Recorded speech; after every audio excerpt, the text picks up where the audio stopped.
Assalamualaikum warahmatullahi wabarakatuh. Ketemu lagi dengan kami, Sobat Sehat, dalam acara Ngobrol Sehat bersama RSI Jemur Sari Surabaya. Bersama saya, Narulita Anggraini, dan di samping saya ada Dr. Fatimah Zahra, spesialis obstetri dan ginekologi. Biasanya akrab dipanggil Dr. Fas saja. Ya, apa kabar Dr. Fatimah, Dr. Fas? Alhamdulillah Sehat ya, Dr. Lita Dr. Fas sehat. ya? Alhamdulillah sehat. Alhamdulillah. Semoga Sobat Sehat di seluruh Indonesia juga sehat semua ya. Ini Dr. Fatimah Zahra, spesialis obstetri ginekologi, seorang spesialis lulus dari Fakultas Kedokteran Universitas Airlangga sebagai dokter umum pada tahun 1998, kemudian melanjutkan ke jenjang spesialis obstetri dan ginekologi di Fakultas Kedokteran Universitas Airlangga, lulus pada tahun 2010. Selanjutnya praktek di RSI Jemur Sari Surabaya pada tahun 2002, betul ya dok ya? Iya, sejak itu sampai sekarang. Ya, di samping itu juga sebagai staf pengajar di Universitas Nahdlatul Ulama Surabaya. Ya, untuk kali ini acara Ngobrol Sehat dengan tema pentingnya persiapan kehamilan untuk pengantin baru.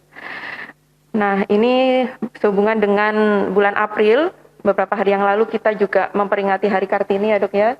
Jadi para wanita-wanita yang menjelang menikah atau sudah menikah pengantin baru bisa menyimak acara kami sampai kurang lebih dalam 1 jam ke depan. Untuk Sobat Sehat yang akan ada yang ditanyakan bisa chat di kolom komentar dalam Instagram story RSI Jemur Sari ya. Nah, dokter, sebenarnya penting nggak sih dok untuk persiapan kehamilan pada pasangan yang baru, pengantin baru begitu dok? Iya. Ya, terima kasih sebelumnya Dr. Lita. Terima kasih RSI Jemur Sari atas kesempatan kali ini. Saya hadir kali ini ya. Jadi sebelumnya saya ingin menyapa dulu semuanya. Semoga semuanya dalam kondisi sehat ya. Semua yang ikut live ini semua sehat. Dan selalu dalam lindungan Allah Subhanahu wa Ta'ala, terutama dalam masa pandemi COVID ini ya. Kali ini topik yang kita bahas penting ya, menarik sekali, yaitu persiapan kehamilan pada pasangan menikah ya, pada pasangan yang baru menikah. Nah, ini kenapa kok penting ya? Jadi pasangan yang baru menikah ini perlu mempersiapkan kehamilannya. Ini persiapan kehamilan ini bisa kita sebut sebagai masa prakonsepsi, Dr. Lita ya. Jadi masa di mana kehamilan itu belum terjadi. Kenapa kok masa sebelum terjadinya kehamilan itu kok penting bagi pasangan yang merencanakan menikah atau sudah menikah atau merencanakan kehamilan. Nah, ini masa yang sebenarnya sangat krusial ya. Jadi harapannya kan kalau pasangan-pasangan menikah ini menghasilkan keturunan ya, menghasilkan keturunan yang berkualitas tentunya. Harapan bangsa negara kita ini pada pasangan ini adalah menghasilkan generasi penerus yang sehat. Ya, tentunya seperti itu. Nah, ternyata banyak sekali masalah pada ibu hamil yang datang ke kita. Nah, seringkali datang ke kita itu seringkali datang sudah dalam kondisi membawa tes PET positif, nah seperti itu. Dan akhirnya terus pada kelanjutannya ditemukan masalah-masalah, misalkan penyakit-penyakit diabetes ya, nah atau hipertensi, penyakit jantung, penyakit tiroid ya, masalah banyak sekali. Padahal penyakit tersebut bisa dicegah. Artinya bisa kita manage ya. Sebelum terjadi kehamilan, misalkan kalau gulanya terlalu tinggi, kita ketahui ada penyakit gula, kita bisa kontrol dulu sebelumnya. Setelah baik, sehat, baru mempersiapkan kehamilan. Begitu juga penyakit yang lain. Ya, itu. Kemudian ada juga kondisi kehamilan dengan cacat janin ya. Nah, itu yang kita tidak ingin harapkan ya. Ternyata setelah kita cek, itu karena kekurangan nutrisi. Nah, itu bisa. Padahal nutrisi ini penting sekali. Dan bukan nutrisi yang baik itu, yang sehat bukan dimulai pada saat positif hamil, tapi pada saat beberapa bulan sebelum terjadinya konsepsi. Itu sudah harus dimulai. Contohnya asam folat, itu sangat penting sekali. Nah itu, jadi kita tujuannya yaitu mempersiapkan kehamilan yang sehat, yang akhirnya juga bisa menghasilkan generasi yang baik dan sehat, anak yang cerdas seperti itu. Nah, iya. Selain asam folat, Dok, nutrisi apa yang baik yang kita persiapkan sebelum menikah atau sebelum hamil? Ini sudah menikah dalam mempersiapkan kehamilan tadi ya, kan yang bagus prakonsepsi tadi ya, Dok ya, supaya janinnya sehat. Jadi ya banyak ya. Jadi yang utama adalah 3 bulan pertama kan kandungan asam folatnya harus cukup, dan kandungan asam folat yang cukup ini kan dimulai dari 3 bulan atau 2-3 bulan sebelum terjadinya konsepsi. Selain itu banyak sekali masalah di Indonesia, terutama anemia. Nah itu ternyata 50% dari ibu hamil di Indonesia itu terjadi anemia. Nah anemia ini sendiri kan bisa menimbulkan gangguan kehamilan, komplikasi kehamilan. Bisa terjadi jadi mengganggu pertumbuhan janin, hambatan pertumbuhan, bayinya juga tidak tumbuh dengan optimal, dan bahkan bisa beresiko perdarahan dan sebagainya. Ini sebenarnya kita bisa cegah dari awal gitu. Selain itu ya banyak sekali kalsium, magnesium, zinc, vitamin D dan lain-lain gitu. Selain nutrisi supaya nanti kondisi tubuh sehat ya, Dok ya, apalagi, Dok, selain kita harus meminum suplemen atau bisa dari makanan-makanan yang biasa kita konsumsi sehari-hari? Iya, tidak harus dengan suplemen ya. Jadi intinya kita harus merubah gaya hidup ya, diet sehat. Nah itu sebenarnya dari makanan yang kita konsumsi sehari-hari, misalkan buah-buahan, sayur-sayuran, biji-bijian ya, gandum ya, itu semua kalau kita konsumsi dengan kadar yang cukup, yang bagus, yang bergizi dan seimbang, itu akan mencukupi ya. Sebenarnya. Olahraga juga ya, Dok ya? Oh iya, gitu ya. Benar. Kemudian kalau ini, Dok, terkait pemeriksaan apa saja apabila kita tadi kan sudah makanan sehat, kemudian tubuh kita juga sehat, apakah ada screening sebelum menikah? Oh iya. Iya. Ini sering kali dilupakan ya, Derita. Saya sendiri menerima pasien itu sering kali sudah dalam kondisi hamil dan jarang sekali yang memeriksakan dirinya, apakah dirinya dalam kondisi sehat sebelum hamil atau sebelum menikah. Padahal itu penting ya. Jadi sebenarnya disarankan 3-6 bulan sebelum terjadi kehamilan. Artinya jauh-jauh hari sebelum menikah itu sudah harus periksa sebenarnya. Nah, pemeriksaan yang kita lakukan kalau untuk mempersiapkan kehamilan pada saat itu, biasanya ya kita lakukan general check up ya. Jadi selain wawancara, kita gali masalahnya itu apa, apakah si ibu ini punya penyakit bawaan atau penyakit kronis sebelumnya, kita atasi penyakit tersebut sebelumnya, apakah ada masalah sosial mungkin yang bisa berefek pada emosi ibu ya. Kemudian masalah mungkin penyakit bawaan dari keluarga yang bisa kemungkinan menurun ke si ibu gitu. Kemudian selain itu, selain kita gali masalah apa yang ada pada ibu, kita juga menemukan ya dengan pemeriksaan. Menemukan masalah, misalkan pemeriksaan dasar ya seperti berat badan, tinggi badan, tensi ya. Tahu-tahu hipertensi ya kan, sebelum menikah loh ada hipertensi ya, harus kita kontrol dulu. Terus dari berat badan loh, beratnya 80 kg. Nah harus kita sarankan untuk olahraga, diet seimbang dan menurunkan berat badannya dulu karena bisa bermasalah nanti. Kemudian selain itu juga perlu pemeriksaan USG mungkin ya, pemeriksaan ginekologi, pemeriksaan kandungan. Jadi kita evaluasi apakah ada masalah, misalkan kita ketemukan apakah ada kelainan organik, misalkan miom ya, atau kista yang tiba-tiba kita temukan pada saat USG itu yang tidak ada keluhan, bisa ada tiba-tiba ada, padahal nggak ada keluhan sama sekali. Dengan memeriksakan diri kita jadi tahu gitu, jadi kita atasi dulu masalahnya. Atau infeksi kandungan. Nah, infeksi kandungan juga bisa berpengaruh, jadi kita obatin dulu. Misalnya keputihan yang tidak normal, yang patologis, kita harus atasin dulu. Selain itu juga kita sarankan lebih baik melakukan medical check up untuk pasangan yang sebelum menikah. Itu ada Dokter Rita. Ada di RSI ya. Nah itu sebenarnya masih jarang, tapi sebenarnya itu penting sekali. Penting sekali medical check up. Nah kebetulan di RSI juga ada sih. Nanti bisa konsultasi ya dok ya? Ya bisa. Pas, Iya. setelah konsultasi Nanti pemeriksaan USG dan lain-lain. iya, dan medical check up itu meliputi kita harus men-screening apakah ada masalah, ada kemungkinan infeksi misalnya hepatitis, kemudian sifilis ya, kemudian melihat golongan darah, resus dan sebagainya, pemeriksaan gula darah, darah lengkap, urin dan semuanya dicek selain touch. Kalau untuk ibu touch ya.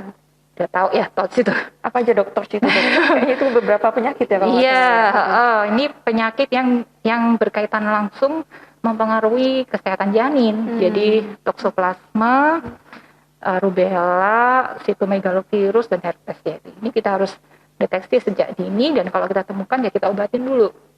Gitu. Banyak ya dok ya ternyata ya. Iya. Sebenarnya selama ini kita taunya setelah hamil baru melakukan pemeriksaan. Nah itu kesalahannya seperti iya, itu. Jadi harusnya sudah sejak dini. Iya sebenarnya itu sudah bisa dibilang kalau terjadi penyakit bawaan tadi bisa terlambat ya dok ya sebenarnya dengan terjadi komplikasi terhadap kehamilan. Iya. Nah dok dari USG tadi saya kembali ke USG yang dilakukan di Poli ya, itu apakah harus ada keluhan dulu atau tidak ada keluhan kita juga bisa konsultasi. Jadi sebenarnya di dalam kandungan itu ada beberapa penyakit yang tanpa gejala ya. Jadi selama ini kita kan santai-santai saja, tidak ada keluhan terhadap menstruasi yang bulanan, teratur. Ternyata bisa jadi dok di dalam kandungan itu ada yang menghambat nanti terjadinya kehamilan. Bisa sekali ya. Jadi itulah pentingnya kita memeriksakan diri sebelum terjadinya kehamilan atau lebih baik lagi sebelum menikah ya jauh-jauh hari. Nah itu kita cek masalahnya apa. Bisa saja dari USG normal-normal aja itu, tapi kita temukan adanya gangguan haid. Nah itu yang haidnya nggak teratur dan sebagainya, itu juga mengganggu kesuburan nanti. Kemudian ada kalanya seringkali ya ini ya tidak ada keluhan sama sekali, tahu-tahu ditemukan adanya kista ya, nggak ada keluhan sama sekali, nggak ada nyeri, nggak ada terasa benjolan dan sebagainya. Itu tiba-tiba dari USG ada ditemukan seperti itu. Banyak gitu ya. Iya. Yang banyak itu kan biasanya menstruasi ya dok, menstruasi tidak teratur, biasanya dibiarkan nih teman-teman itu biarin aja, toh saya nggak sakit nggak apa gitu, dibiarkan saja. Nah apakah bisa dok kita menteraturkan kembali siklus haid yang tidak teratur tadi dok? Iya. Untuk gangguan haid perlu datang ke dokter untuk memeriksakan diri bila misalkan tidak haid sama sekali 3 bulan atau lebih. Itu harus datang ke dokter. Kita harus temukan masalahnya apa. Atau gangguan haid misalkan perdarahan di luar siklus haid. Nah itu juga harus diperiksakan. Kita harus temukan masalahnya apa. Apakah gangguan hormon, apakah ada kelainan misalkan yang menyebabkan perdarahan, misalnya miom ya bisa menyebabkan perdarahan atau perdarahan di luar siklus haid, atau tidak haidnya bisa 3 bulan lebih, itu bisa salah satunya mungkin gangguan hormon itu PCOS, nah seperti itu, yaitu polycystic ovarian syndrome. Ini juga akan menghambat kesuburan. Nah, ini juga harus kita temukan, kita periksa dan kita atasi. Gitu. Ya, jadi selama tidak sakit tapi tidak teratur sebaiknya segera konsultasi ke dokter ya dok ya, tidak menunggu sakit dulu. Nah kemudian yang sekarang sedang ini dok, untuk pencegahan tadi penyakit-penyakit seperti TOC, apakah ada pencegahan lain misalkan normal nih dalam screening tadi, pemeriksaan dari medical check up yang dilakukan dokter Fas itu normal semua. Kemudian selain itu ada nggak dok untuk seperti vaksinasi begitu dok sebelum menikah? Iya. Jadi vaksin penting ya Dokter Rita. Jadi ini sebenarnya untuk masyarakat kita vaksin itu masih agak asing ya. Saya terus terang aja jarang sekali pas seorang ibu misalkan memvaksin anaknya yang masih remaja, itu vaksin MMR misalkan, itu jarang sekali. Padahal itu penting. Nah untuk calon ibu yang akan merencanakan kehamilan itu sebaiknya sudah tuntas vaksinasi. Ini ada lima vaksinasi dasar yang sebaiknya sudah tuntas dikerjakan sebelum terjadi kehamilan. Karena apa? Karena tidak bisa lagi divaksin saat hamil. Nggak bisa. Nah itu contohnya vaksin hepatitis B itu ada vaksinasinya. Nah ini penting karena kan kalau ibu hamil menderita hepatitis kan bisa menularkan ke bayinya. Ya. Gitu. Kemudian MMR. MMR. Ini juga mumps itu loh, penyakit Ya. gondong, rubella, nah seperti itu.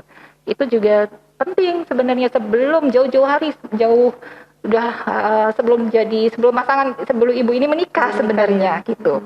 Kemudian varicella, cacar air. Ya, cacar Nah, ini soalnya ya kalau terjangkit penyakit ini kan akan berdampak pada kesehatan janinnya gitu.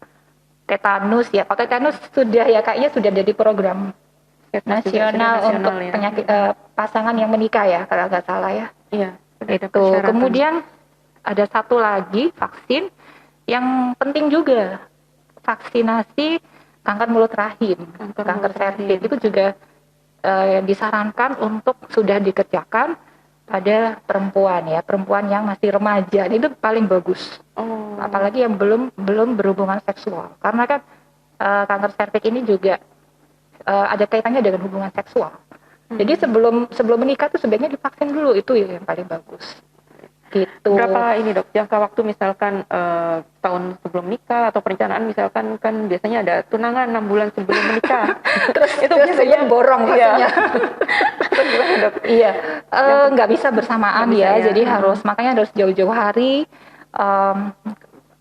Kalau bisa sih mungkin 2-3 bulan sebelum kehamilan itu sudah vaksin, itu aja. Sebaiknya direncanakan. Iya, direncanakan. Ada lagi tuh vaksin yang satu lagi yang lagi tren. Iya. Vaksin COVID. Iya, vaksin COVID itu penting juga ya dok ya. Nah iya. Nah ini ada banyak pertanyaan ya Dokter Lita ya. Kalau untuk vaksin COVID untuk pasangan yang merencanakan kehamilan ini boleh apa enggak? Nah itu. Iya, dok. Ini sebenarnya secara medis teoritisnya itu ibu hamil itu harusnya nggak apa-apa kalau divaksin COVID, tapi karena belum ada uji klinisnya jadi belum boleh. Jadi makanya yang belum kadung hamil ini sebaiknya vaksin dulu. Kalau saran saya seperti itu. Karena kita melihat efek dampak buruk COVID ini pada ibu hamil itu berat sekali. Jauh lebih berat dari ibu yang tidak hamil. Nah itu sebaiknya divaksin COVID dulu. Kalau ada kesempatan untuk vaksin, sebaiknya divaksin dulu. Kecuali kalau misalkan ya program hamilnya tuh misalkan sudah dari bayi tabung ya misalkan, atau inseminasi dan kemungkinan bulan depan sudah hamil, nah sebaiknya ditunda dulu vaksinasinya karena kan sudah jelas ya bakal akan hamil kemungkinannya gitu. Nah vaksin COVID tadi sebaiknya ada semua vaksin ya dok, sebaiknya selesai sebelum terjadinya kehamilan ya? Iya sebaiknya, makanya kita harus merencanakan itu. Kalau misalkan mau rencana vaksin COVID kan sekarang berapa bulan ya? Kalau yang Sinovac itu kan 1 bulan, jadi paling enggak itu yaitu setelah selesai baru merencanakan kehamilan gitu. Nah dok, selain tadi ada pemeriksaan USG, pemeriksaan fisik, anamnesis, kemudian vaksinasi dan pemeriksaan laboratorium. Nah untuk kesehatan mental dok, apalagi di selama masa pandemi seperti ini ya, banyak yang stres di rumah terus. Biasanya kayak dokter Fasti ini kan suka jalan-jalan ke luar negeri dok. Nah di rumah terus ini kan dalam perencanaan kehamilan bisa yang tidak bisa memanage ini ya, stres, bisa timbul stres ya dok ya. Bisa. Nah itu apakah pengaruh juga dok terhadap persiapan kehamilan untuk kesehatan mental dok? Iya benar sekali. Jadi seorang ibu hamil itu selayaknya harus dalam kondisi sehat fisik maupun mental. Jadi selain fisik tentunya mentalnya juga harus sehat dan siap. Ya itu kalau ibunya stres, depresi, ini tentunya akan berakibat buruk pada janin-janinnya akan bisa merasakan. Nah karena stres itu kan menghasilkan hormon kortisol ya. Nah hormon ini akan dimasuk lewat plasenta. Nah itu, akhirnya bayinya juga akan ikut merasakan. Akhirnya berdampak buruk pada bayinya. Nah otomatis juga selain itu ya, selain kalau ibunya stres kan jadi makannya jadi nggak diatur, nggak bergizi. Akhirnya ada hambatan pertumbuhan dan sebagainya. Itu sebaiknya diatasi dan perlu dukungan keluarga gitu. Jadi tetap kesehatan mental juga diperhatikan juga ya dok ya dalam persiapan.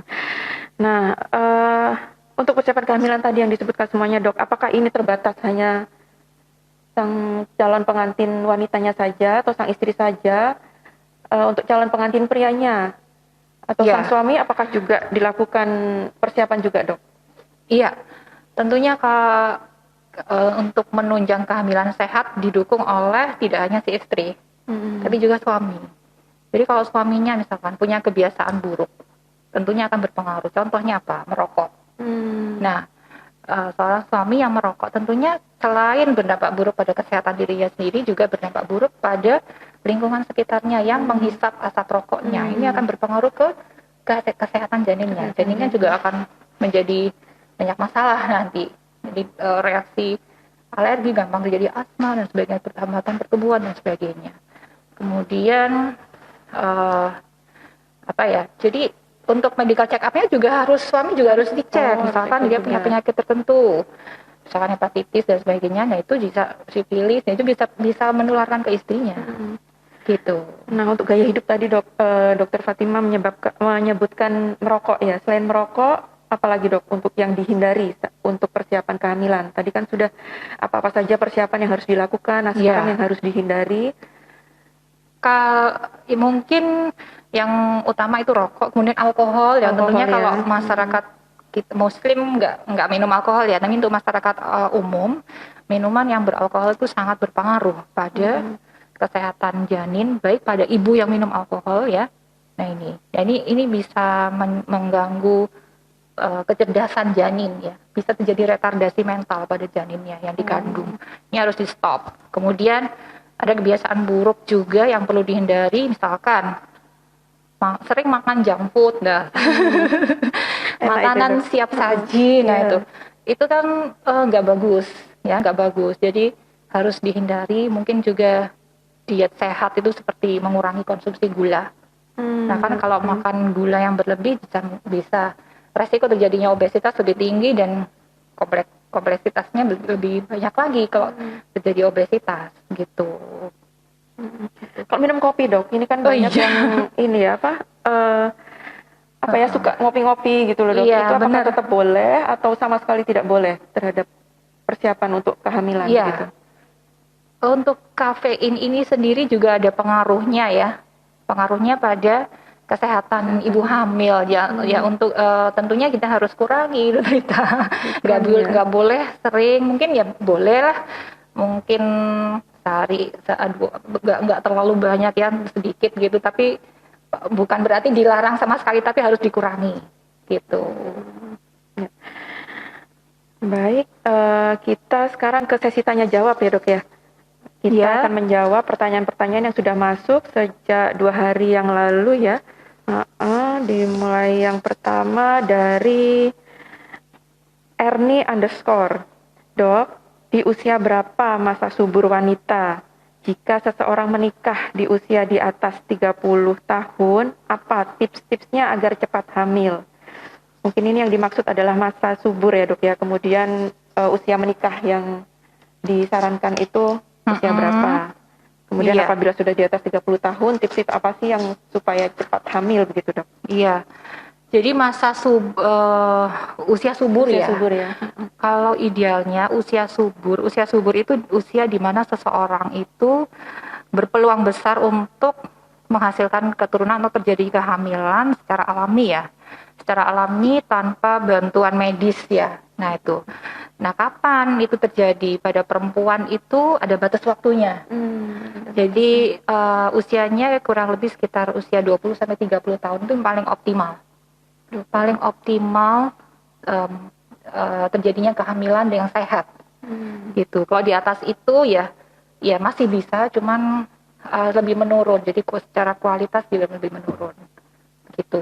Jadi apa yang harus dilakukan? Nah, kalau sudah menikah usia lanjut ya, usia 30 bahkan 35 tahun. Sekarang banyak pasien usia sudah menikahnya itu sudah lebih dari 30 tahun itu sekarang banyak sekali, bahkan 35 tahun itu banyak yang datang ke kita. Nah, itu apa yang harus disiapkan? Dan tentunya kembali ke ini ya, mempersiapkan seperti tadi, jadi diet diet sehat, ya, konsumsi buah, sayur dan sebagainya untuk menunjang kebutuhan asam folatnya.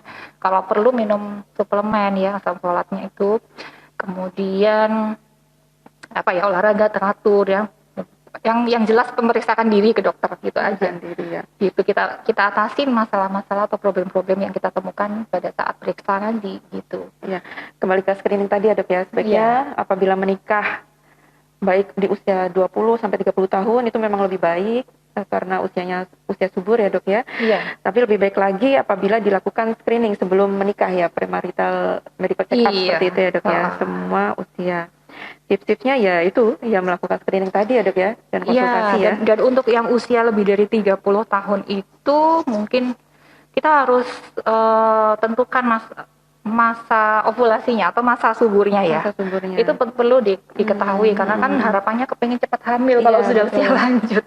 Nah itu kita harus cek ya dengan mencatat hari haidnya, hari pertama haidnya kapan, dicatat setiap bulan dan menentukan kapan masa suburnya kapan. Nah itu masa subur kan terjadinya 14 hari sebelum haid berikutnya, itu kita bisa tentukan kalau siklusnya teratur. Nah nanti dioptimalkan hubungan seksual pada saat itu, begitu.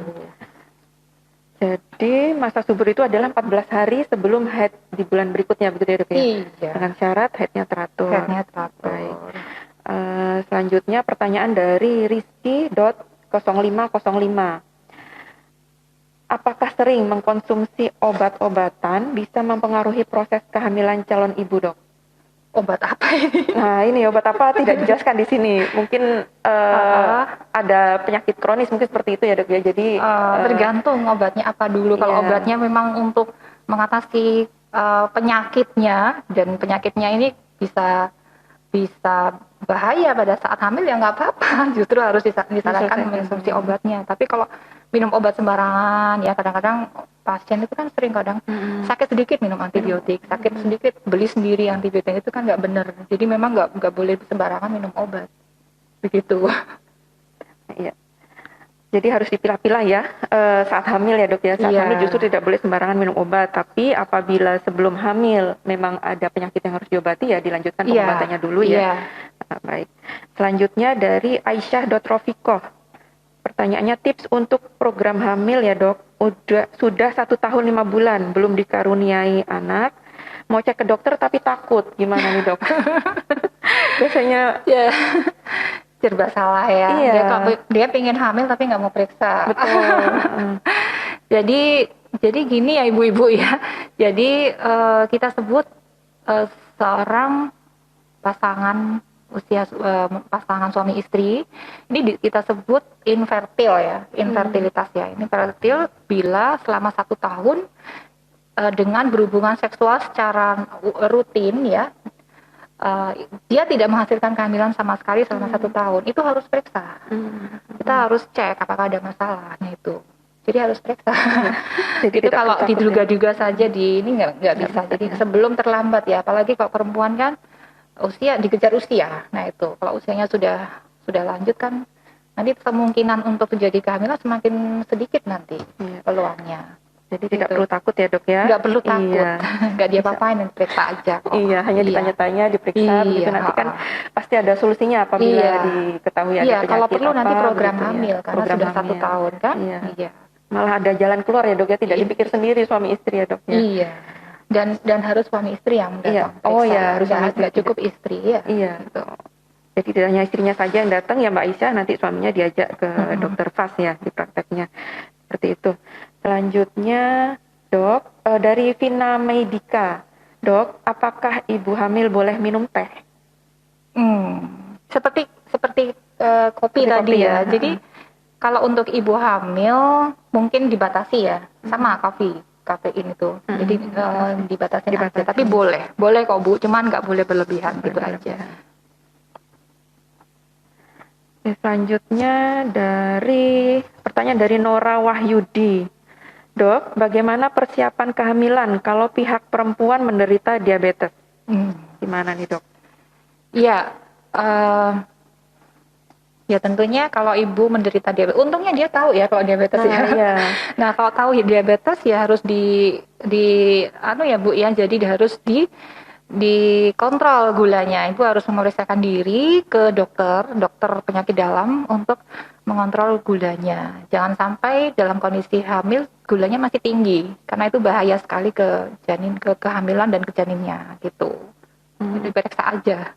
Jadi kontrol sambil konsultasi ke dokter kandungan juga nggak? Iya, boleh bersamaan. Gulanya dikontrol, kemudian juga sekaligus memeriksakan diri ke kandungan untuk ngecek kandungannya boleh. Boleh ya. Iya. Selanjutnya dari asifat_222. Dok, mitos atau fakta sih? Katanya kalau baru menikah harus banyak makan sayur biar gampang suburnya. Jadi cepat hamil. Ya, dok. Ini kalau lihat pertanyaannya, kalau menikah biar cepat hamil makan sayur. Ya. Nah, padahal makan sayur itu harusnya sejak kita anak-anak pun harus disarankan makan sayur. Ya, ini salah kaprah. Kalau mau tujuannya ingin hamil karena terus makan sayur ya salah ya. Harusnya makan sayur-sayuran, buah-buahan, makanan berserat itu banyak mengandung vitamin dan mineral, semuanya harus dikonsumsi jauh-jauh hari sebelum menikah, Ibu. Iya.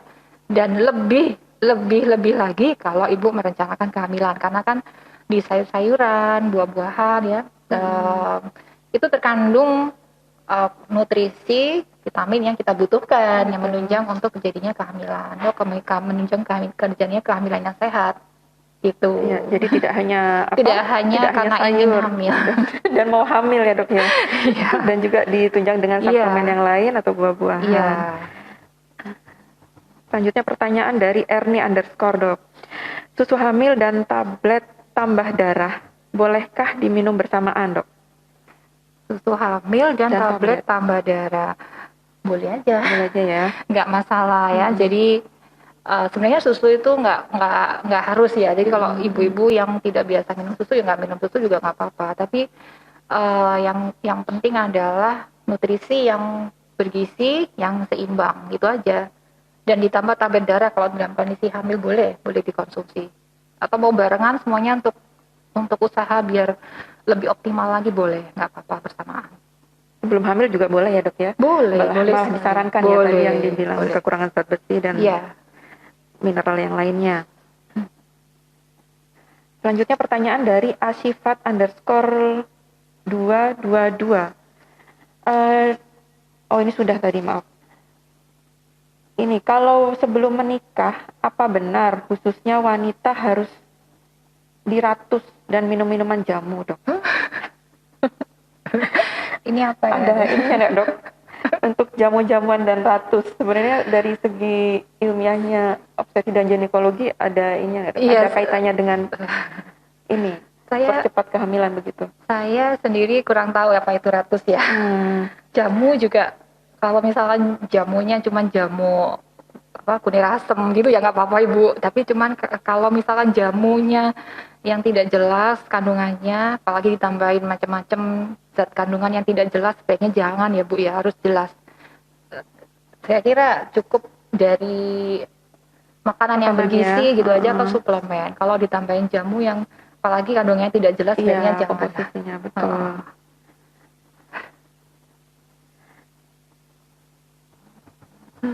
Selanjutnya tadi itu kan yang persiapan untuk mental ya. Iya, kesehatan mental. Itu ada satu yang cukup penting juga. Jadi mempersiapkan, jadi ibu hamil ini biar siap ya menghadapi kehamilan, itu harus menambah pengetahuan tentang kehamilan sejak dini. Jadi sebelum bisa juga sebelum menikah.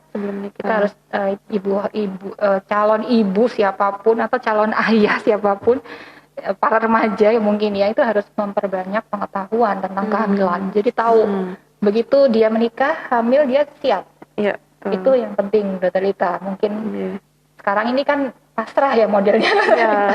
mau menikah bulan depan ya sudah jalanin aja. Tahu-tahu hamil terus shock, lu kok mual-mual, padahal itu normal. Lu kok lemes begini, terus itu sebenarnya normal. Nah itu kita harus cari tahu dengan memperbanyak pengetahuan tentang kehamilan, sehingga mitos-mitos termasuk tadi itu mitos, isu-isu itu bisa kita atasi, kita tepis sehingga bisa menjalani kehamilan itu dengan sehat dan optimis dan percaya diri. Gitu. Selain itu juga pengetahuan tentang ASI. Oh, tentang ASI juga. Ya. Nah, ini soal ini hal yang sangat penting juga. Jadi nggak hamil gitu aja udah jalani hamil udah periksa dokter udah siap apa tapi nggak memikirkan nanti setelah melahirkan bagaimana anaknya mau diapain. Nah, ini ternyata pengetahuan tentang ASI dan menyusui itu penting sejak dini. Jadi ibu ini tahu oh nanti kalau melahirkan saya akan menyusui anak saya. ASI ini kan penting ya dokter Rita ya, penting sekali, ini termasuk nutrisi yang paling bagus untuk si bayi. Jadi makanya harus tahu, oh ini nanti saya penting sekali untuk menyusui anak saya. Oh ini nanti saya penting sekali memberikan ASI eksklusif. Nah itu kalau nggak kita kasih tahu, ya dokternya juga harus mengasih tahu, tapi ibunya juga harus cari tahu. Biar lebih siap dan secara mental dia akhirnya siap menjadi seorang ibu. Betul, jadi pengetahuannya tidak hanya tentang kehamilan ya dok, kehamilan bagaimana saat hamil itu apa aja yang dirasakan, termasuk sampai menyusui ya, dan persiapan penanganan bayi nanti yang akan dilahirkan betul, gitu dok. Betul. Itu masuk ke kesehatan mental. Nah itu didapat dari mana ya dok ya untuk pengetahuan para pasangan muda ini kan biasanya sosial media juga banyak. Nah itu mana hoax, mana yang betul, mana yang tidak gitu bagaimana? Bisa didapatkan dari mana aja. Bisa didapatkan dari mana? Mungkin mengikuti kelas-kelas menyusui, laktasi ya, atau belajar dari orang lain yang sudah berpengalaman, atau konsultasi pada konselor laktasi dan sebagainya, atau mungkin keluarganya yang berhasil menyusui secara bagus ya, secara eksklusif. Nah itu kita konsultasi ke sana. Banyak, makanya perlu dukungan dari keluarga. Betul, dokter juga konselor ya dok ya? Oh, iya. Bisa konsultasi ke dokter Fas. Iya. Buku-buku juga banyak ya dok ya? Iya, sekarang kan banyak sekali buku-buku. Ya tentunya harus yang menyajikan itu yang kan banyak medsos ya. Nah, itu betul. Kita harus ikutin yang benar. Jadi ini memang para ahli yang benar, bukan sembarangan gitu. Biar nggak salah. Iya, biar nggak salah. Yang tadi kayak mitos 100 tadi ya dok ya? Iya itu. Nah kemudian ini dok ada pertanyaan lagi dari Rizky.0505. Untuk wanita yang pernah terkena kista dok, apakah akan kesulitan untuk hamil nantinya dok? Iya. Kista ya, jadi kalau kista itu kan bermacam-macam ya. Nah, tentunya kalau kistanya ini cukup parah, misalkan kista coklat ya, ini biasanya berhubungan dengan hormonal. Nah ini biasanya kualitas sel telur itu juga sedikit atau banyak akan menurun. Nah ini sebaiknya ibu memeriksakan diri, bisa berpengaruh pada kesuburan, bisa enggak. Jadi tetap harus konsultasi dulu kalau ibu mempunyai kista, ada kista ovarium di kandungan ibu. Bisa hamil, untuk peluang hamil bisa. Nah tentu kita harus evaluasi apakah kistanya ini harus dilakukan operasi atau enggak, atau mungkin kalau kecil nggak perlu dioperasi, mungkin cukup dengan meningkatkan peluang untuk terjadinya kehamilan dengan segala macam upaya yang sudah disebutkan tadi. Gitu. Jadi nggak usah berkecil hati kalau udah punya pernah ada kista, tetap harus bisa hamil tapi harus konsultasi dulu ke dokter. Ini tadi pentingnya dilakukan pemeriksaan tadi ya dok ya, ke dokter Fas atau dokter spesialis obstetrik ginekologi. Nanti ada penanganan lebih lanjut dan ada bisa ada solusi bagaimana supaya cepat hamil. Gitu ya. Nah selain itu dok, ada juga yang bilang bahwa kesehatan gigi itu juga penting dok. Saat menjelang kehamilan. Itu apakah pengaruh dok saat kehamilan? Apakah saat hamil itu mempengaruhi kesehatan gigi yang katanya ada yang goyang, menarik kalsiumnya seperti itu? Iya memang. Jadi gini, kalau masalah kesehatan gigi, ini tentunya kalau sebelum hamil, itu makanya pentingnya ya memeriksakan kesehatan secara utuh ya, keseluruhan sebelum ibunya hamil ya, si ibu hamil. Jadi kalau ada gigi yang patah, goyang, lubang dan sebagainya, kita harus konsultasikan ke dokter gigi. Nah, pada saat hamil ini bisa berpengaruh juga kalau misalnya ada infeksi pada gigi. Itu infeksinya bisa berpengaruh ke kesehatan si ibu. Makanya itu sebelumnya itu sebaiknya dikontrol ya, dicek untuk giginya. Jadi selain itu juga pentingnya konsumsi kalsium juga ya dok. Dokter Lita. Kadang-kadang kekurangan kalsium bisa gigi keropos ibunya. Makanya harus tinggi kalsiumnya.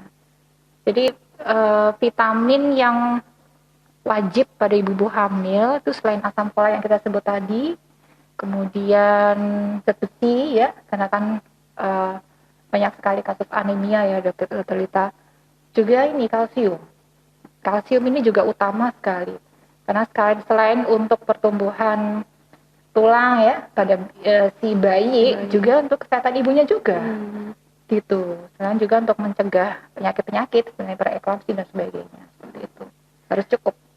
Jadi sebenarnya apa yang kita konsumsi itu pengaruhnya bukan hanya kesehatan ibunya saja dok ya, ke anak juga ya. Sebenarnya tujuannya seperti itu ya, supaya anaknya juga sehat begitu ya. Termasuk tadi yang 5 jenis vaksinasi tadi, apabila tidak dilakukan dan kemudian ada infeksi saat hamil, itu juga bisa ke bayi juga ya dok ya? Iya, karena yang saya sebut 5 jenis vaksinasi utama yang sebaiknya dilakukan pada ibu yang merencanakan kehamilan itu, kalau terjadi infeksi itu bisa pengaruh ke janinnya. Contohnya tadi itu kayak tetanus ya. Tetanus kalau misalkan tetanus ini kan terjadi pada ibu-ibu yang luka ya, misalkan luka persalinan ya, atau pada saat hubungan seksual pertama kali kan ada luka juga. Itu juga rawan terjadi tetanus. Makanya perlu divaksin tetanus dulu sebelum terjadi kehamilan. Nah, kalau tetanus sudah terjadi, ini bisa pengaruh pada janinnya. Bisa terjadi tetanus neonaturum atau tetanus pada bayi. Begitu juga yang lain kayak varicella itu juga bisa terjadi cacar air pada bayinya kalau terjadinya pada kehamilan yang sudah lanjut. Nah, kalau kehamilan awal itu bisa cacat, apalagi ada gangguan pada janinnya. Makanya harus kita cegah, kita proteksi dulu sebelum jadi hamil gitu. Nah, itu pentingnya vaksinasi sebelum kehamilan ya dok ya. Iya. Nah, ini ada dok, apakah benar dok, menaruh handphone di saku celana bisa mempengaruhi kesuburan? Ada aja ya. Sebenarnya mitos ya dok ya. Handphone di saku celana. Ini saku celananya siapa? Si ibu apa si suami? Sepertinya si suami dok. Oh, ini, si dok. suami. Apakah handphone itu panas ya? Kalau handphone itu panas ya, rasanya panas ya kayaknya ya. Ada gelombang-gelombang elektromagnetik. Dan mungkin terasa kalau nyala terus-terusan kan panas. Itu bisa. Ya. Itu bisa. Kalau suami yang kalau ingin mempunyai kualitas sperma yang bagus kan nggak boleh ke tempat panas-panas, harus dingin. Kalau misalnya termasuk mungkin itu, jadi harus menghindari ya. Gitu. Baik.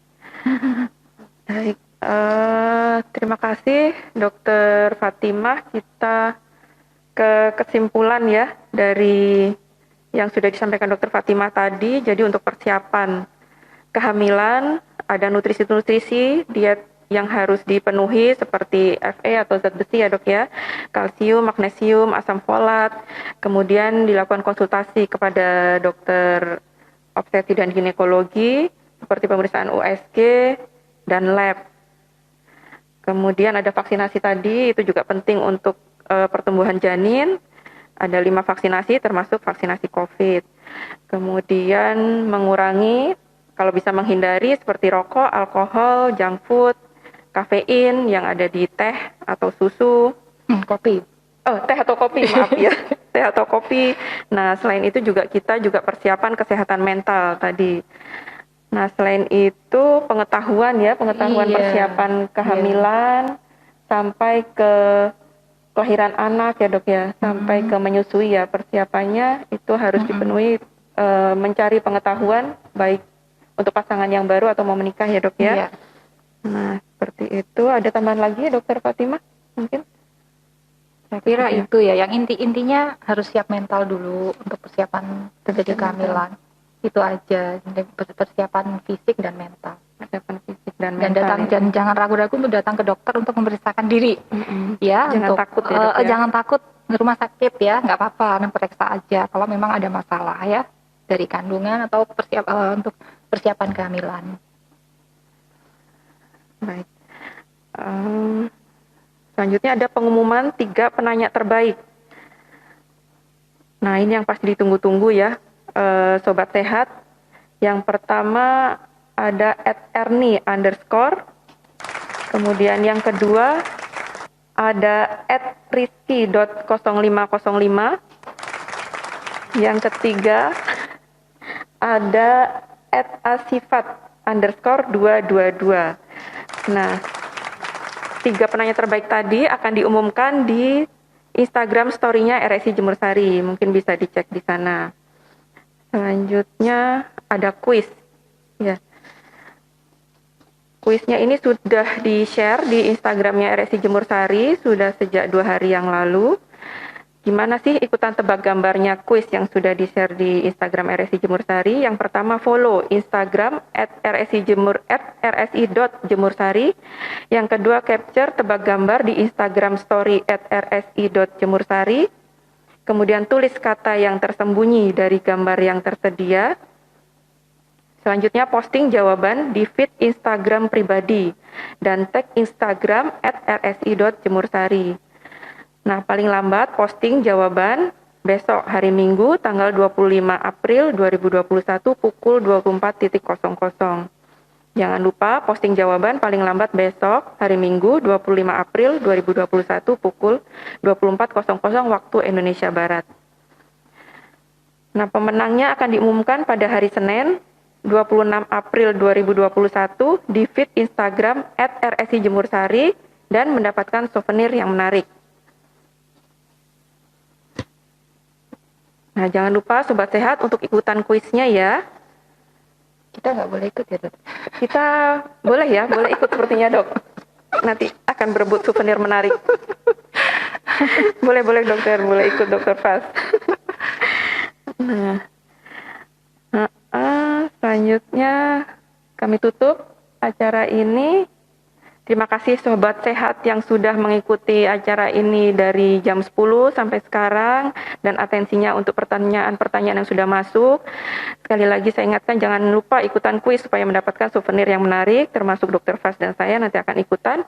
Dan terima kasih Dokter Fas atas ilmunya yang bermanfaat dan sangat memberi inspirasi ke kami ya. Kalau saya sih sudah pasangan yang sudah lama, tapi untuk teman-teman yang mungkin belum menikah atau pasangan baru bisa mengikuti tips-tips tadi yang Dokter Fas sampaikan. Ya, sekian dari saya dan Dokter Fas. Sampai ketemu lagi pada acara ngobat selanjutnya di RSI Jemur Sari. Wassalamualaikum warahmatullahi wabarakatuh.